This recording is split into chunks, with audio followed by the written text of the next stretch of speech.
حرمت شکن یزید کا راستہ روکو، اس کے خلاف بولو، اس کے خلاف قیام کرو. اگر نہ بولے تمہاری حرمت بھی پائمال ہو جائے گی. جب بھی کوئی حریم ٹوٹتے ہوئے دیکھو، آپ سے مربوط ہو یا نہ ہو، اس حریم کا دفاع کرو. جب بھی کوئی حرم لٹتا ہوا دیکھو، کربلا کا پیغام یہ ہے کہ یہ نہ دیکھو کہ یہ میرا حرم ہے یا کسی کا حرم ہے. کربلا کا پیغام یہ ہے کہ چونکہ یہ حرم ہے وہ خدا نے اس کو احترام دیا ہے. جب بھی کوئی حرم کی حریم توڑے، وہ حرمت توڑے، حسینیت یہ ہے کہ اس کا دفاع کرو، اس کی حرمت کو بچاؤ. یہ نہ دیکھو کہ یہ میرا حرم ہے یا نہیں. جب اہل حرم حرمت کی پاسداری کریں گے، حرم کا احترام دنیا کرے گی. اس وقت دین کی بے حرمتی اپنے اوج پہ جا پہنچی ہے. اس سے بڑھ کر بدتر اور فرض نہیں کیا جا سکتا. این اسی وقت جب ہر طرف بے حرمتی کا زمانہ ہے، پاسداران حرمت دین و پاسداران احترام دین نظر نہیں آتے، پاسبانان احترام دین نظر نہیں آتے، یعنی کربلا والے نظر نہیں آتے. آج فلسطین کی حرمت پائمال، غزہ کی حرمت پائمال، لبنان کی حرمت پائمال، عراق کی حرمت پائمال، کشمیر کی حرمت پائمال، پاکستان کی حرمت پائمال، افغانستان کی حرمت پائمال، پورے عالم اسلام کی حرمت پائمال.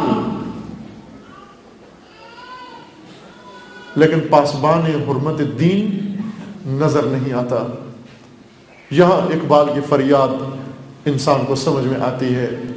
قافلہ حجاز میں ایک حسین بھی نہیں، گرچہ ہے تابدار ابھی گیسوئے دجلہ و فرات. قافلہ حجاز میں ایک حسین بھی نہیں، یعنی ایک پاسدار حرمت دین نہیں، ایک پاسدار حرمت ملت نہیں، ایک پاسدار حرمت قرآن نہیں. تماشائی، خاموش تماشائی. عزاداری کو رسم بنا لیا. عزاداری حرمت دین کو دفاع کرنے کا نام ہے.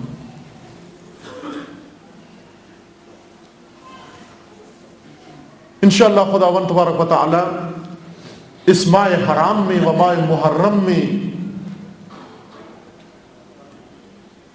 تمام عزاداران سید الشہداء و تمام مومنین کو اپنے حفظ و امان میں محفوظ فرمائے. دین و قرآن اور اہل بیت و عزاداری کی بے حرمتی کرنے والوں کو خدا نے نابود فرمائے، اور ان کی سرپرستی اور حمایت کرنے والوں کو خدا نے نابود فرمائے. موضوع جو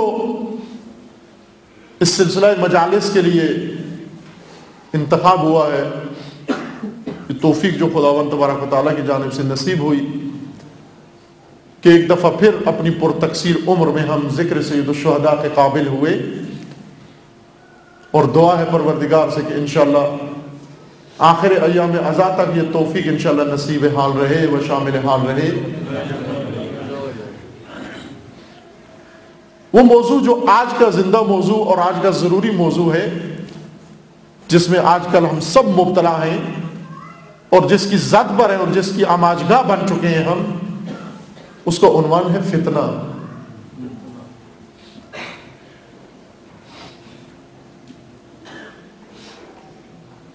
جہان اسلام فتنوں کا مرکز ہے. آج فتنوں کا گڑھ ہے، بھنور بن چکا ہے، اور بالخصوص پاکستان جس میں فتنے ہی فتنے ہیں. ہر روز ایک نیا فتنہ، اور امت ان فتنوں کے اندر حیران و سرگردان اور کنفیوز، جس کو کچھ سمجھ نہیں آ رہی کہ ہوگا کیا ہمارے ساتھ. اور ان فتنوں کی تازہ ترین قسط جو اسی ہفتے سامنے آئی وکی لیکس.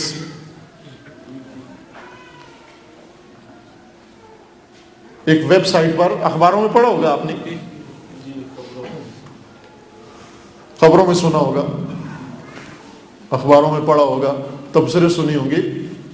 ایک ویب سائٹ پر امریکہ شیطان اکبر کے جاسوسی ادارے CIA کے 2.5 لاکھ اسناد، 2.5 لاکھ راز، جن میں سے اکثر دنیا اسلام کے بارے میں ہیں. 2.5 لاکھ راز. اس عدد کو جاگ کے سنیں تو آپ کو احساس ہوگا کہ کیا عرض کر رہا ہوں. 2.5 لاکھ راز خفیہ ایجنسی کے، جن میں سے اکثر کا تعلق دنیا اسلام سے ہے، ایک ویب سائٹ میں اس کو افشا کیا گیا، راز فاش کیے گئے.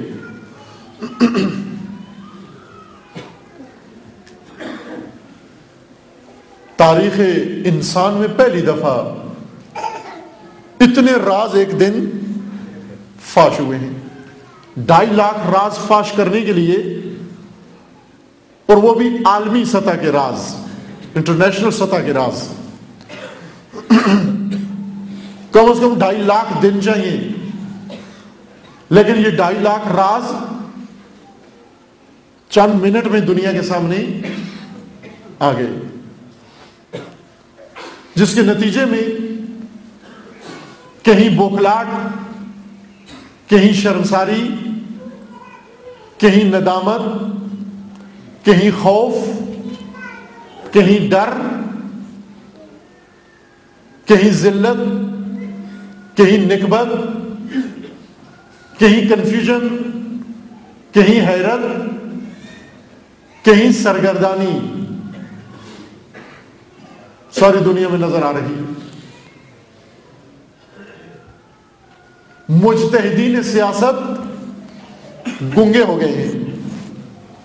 وہ جو طوطے کی طرح بولتے تھے اور مہلت نہیں دیتے تھے لوگوں کو سنبھلنے کی، اب بات ہی نہیں نکل رہی ان سے. وہ جو میڈیا پہ آ کے چہکتے تھے اور لوگوں کو ساری ساری رات جگا کے رکھتے تھے، اوسان فتح ہو گئے ان کے. ایک زلزلہ عالمی سیاست میں، ایک بھوچال، 2.5 لاکھ راز ایک دفعہ دنیا میں افشا ہو گئے. اس کو کیا نام دیں؟ یہ کیا ہوا؟ یہ ایک فتنے کا آغاز ہے. وہ فتنہ جس کی پیشنگوئی دین نے اور اولیاء دین نے اور دین کے رہبروں نے بہت پہلے سے کی ہوئی ہے. فتنہ آخر الزمان. نہج البلاغہ میں امیر المومنین علیہ السلام نے اس فتنے کا نام ہی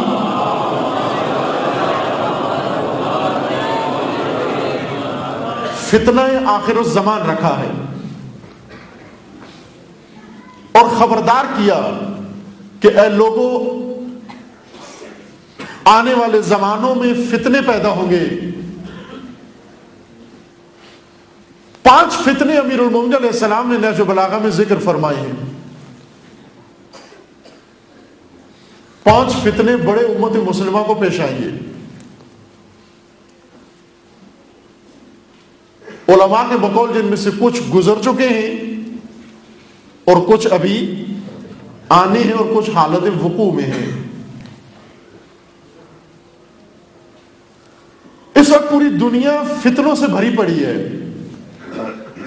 فتنہ ہی فتنہ ہر طرف. چونکہ اسٹریٹجی شیطان نے فتنے کی اسٹریٹجی بنائی ہے.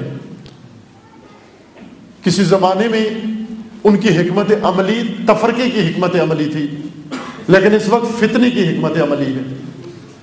کسی زمانے میں اور تھوڑا سا پہلے چلے جائے، قبضے کی حکمت عملی تھی کہ زیادہ سے زیادہ سرزمینوں پہ قبضہ کرو، زیادہ سے زیادہ سرزمینوں کو لوٹو.